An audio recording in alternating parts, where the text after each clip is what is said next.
হিন্দুরা নিরাপত্তাহীনতা। এরপর তো আওয়ামী লীগের যা কর্মকাণ্ড অতীত থেকে আজ পর্যন্ত, আওয়ামী লীগ জন্মদিন যেদিন জন্মদিন 1955 সালের 21 থেকে 23 অক্টোবর ঢাকার রূপমহল হলে সিনেমা হলে যখন অনুষ্ঠান হয়, সম্মেলন হয়, মুসলিম লীগ থেকে আওয়ামী লীগ হলো, মাশরাফির বাড়িতে আক্রমণ করেছে, মাশরাফির বাড়ির মানে দাও দাও করে জ্বলছে, সেই ভিডিওগুলো ছবি দিয়ে বলছে লিটন দাসের বাড়ি পুড়িয়ে দিচ্ছে। তবে হিন্দুদের বাড়ি পড়ে নেই এটা কিন্তু না।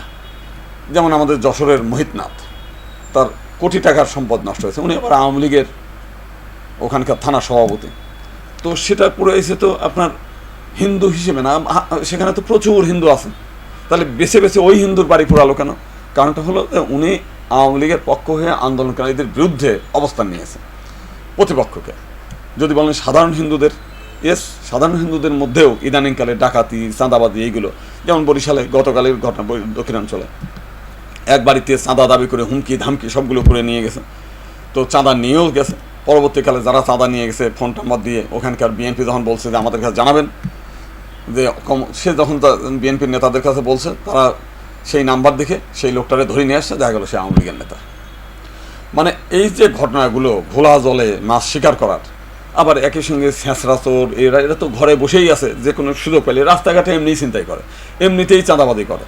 তো যখন পুলিশ থাকে না, প্রশাসন থাকে না, তখন তারা হৈ হৈ করে মাঠে নামছে, যে কারণে হিন্দুদের মধ্যে চরম একটা আতঙ্ক। একদিকে হচ্ছে আমি রাজনৈতিক দল হিসেবে আওয়ামী লীগ করি, ভোট দিই আওয়ামী লীগ, এই হত্যাকাণ্ড যারা হাসিনা করছে সেই হত্যাকাণ্ডের তাকে ক্ষমতায় বসানোর জন্য তো আমারও দায় আছে। এই মানসিকতার মধ্যে আমি ভীত আছি, আমার এলাকার সব আওয়ামী লীগ নেতা পালায় গেছে, তো সেই ভীতি আছে সাধারণ হিন্দুদের মধ্যে।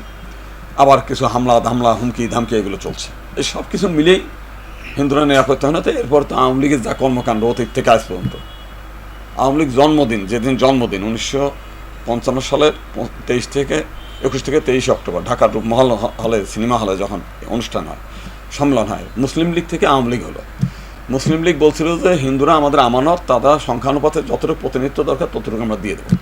সেই সময় সেন্ট্রাল গভর্নমেন্টে, সেন্ট্রাল অ্যাসেম্বলিতে 10%, আর প্রাদেশিক পরিষদে, এই পূর্ববঙ্গ প্রাদেশিক পরিষদে হলো 30% কোটা, আর হচ্ছে চাকরিতে 20% কোটা থাকবে।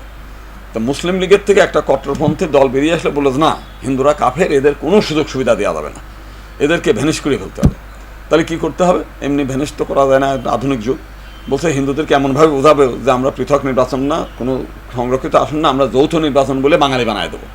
এবং হোসেন শহীদ সোহরাওয়ার্দীর আত্মজীবনীতে এই কথাই বলছে যে হিন্দুদের ব্ল্যাকমেইল করে যদি তাদের বাঙালি হিসেবে ঢোকায় দিতে পারে, তাহলে আর হিন্দুরা পার্লামেন্টে ঢুকতে পারবে না। 2-4 জন হিন্দু যদি ঢোকেও, সেগুলো আদা মুসলমান, বলছে যে মুসলিমদের সঙ্গে সহযোগিতা করতে হবে, অর্থাৎ আদা মুসলমান হলে সে এমপি হইতে পারবে, নইলে প্রতিনিধি হবে না। এবং আমরা কিন্তু সেই জিনিসগুলো দেখছি। এখন যেগুলো এমপি, যেমন ধরুন আমাদের খাদ্যমন্ত্রী, তার 3 মেয়ে 3টেই মুসলিম। আমাদের বিভিন্ন যতগুলো, ধীরেন্দ্রনাথ দেবনাথ শম্ভুর তার শালী মুসলমান বোন মুসলিম, আমাদের পঙ্কজ দেবনাথের বোন মুসলিম, আমাদের হচ্ছে সেই এরা খুলনার এক মন্ত্রী ছিল নারায়ণচন্দ্র, তার ছেলে মুসলিম। মানে এরা বেছে বেছে ওই লোকগুলো যেগুলো পার্লামেন্টে হিন্দুদের পক্ষে কথা বলবে না, এইগুলো দালাল প্রকৃতির লোকগুলোকে নিয়ে আসে, যেটা আওয়ামী লীগ গঠনের দিনে তারা কিন্তু বলছে সেইটা এখনও পর্যন্ত বাস্তবায়ন হচ্ছে। এরপরে যদি মানে দেশ স্বাধীনের কথা বলেন, বঙ্গবন্ধুর কথাই আমরা বলি, দ্বিচারিতা কাকে বলে? উনি বলেন যে বাংলাদেশ হচ্ছে একটা ধর্মনিরপেক্ষ রাষ্ট্র। কিন্তু পাকিস্তান যখন স্বীকৃতি দেয় নাই, তখন 1974 সালে সে কিন্তু পাকিস্তানে চলে গেছে, গিয়ে ওআইসিতে বাংলাদেশকে ইসলামী রাষ্ট্র ঘোষণা করে, বাংলাদেশকে তখনই কিন্তু ইসলামী রাষ্ট্র ঘোষণা করে আসছে, ওআইসির নাম মানে বাংলাদেশকে ইসলামী রাষ্ট্রভুক্ত করে আসছে। বাকি দোষ করে বিসমিল্লাহির রহমানির রহিম শেখ এরা ঢোকালো কেন? কিন্তু তার আগে তো হিন্দুদেরকে যেটা সেটা তো করেই ফেলছে। রমনা কালী মন্দির 1973 সালে 13 মে বুলডোজার দিয়ে ভেঙে দিয়েছে। আজকে ভারত অনেক লাফালাফি করে, এই ভারতকে শত্রু রাষ্ট্র ঘোষণা করে, হিন্দুরা যারা ভারতে চলে গেছে তাদের সম্পত্তি শত্রু সম্পত্তি অর্ডিন্যান্স ঘোষণা করে, পরবর্তীকালে ভেস্টেড প্রপার্টি করে হিন্দুদের 26 লাখ একর সম্পত্তি কেড়ে এনেছে এই আওয়ামী লীগ। তার মানে বিষয়টা হচ্ছে প্রথম থেকেই এদের লক্ষ্যটাই হিন্দুদেরকে বিলুপ্ত করা। অথচ যদি বলেন তাহলে হিন্দুরা এত ভোট দেয় কেন, আওয়ামী লীগ করে কেন? ওই যে প্রথম থেকে এদের একটা কৌশল আছে, কিছু ওই ঘুঘু দিয়ে ঘুঘু ধরা, কিছু লোককে তারা সবসময় মাসোহারা দিয়ে রাখে।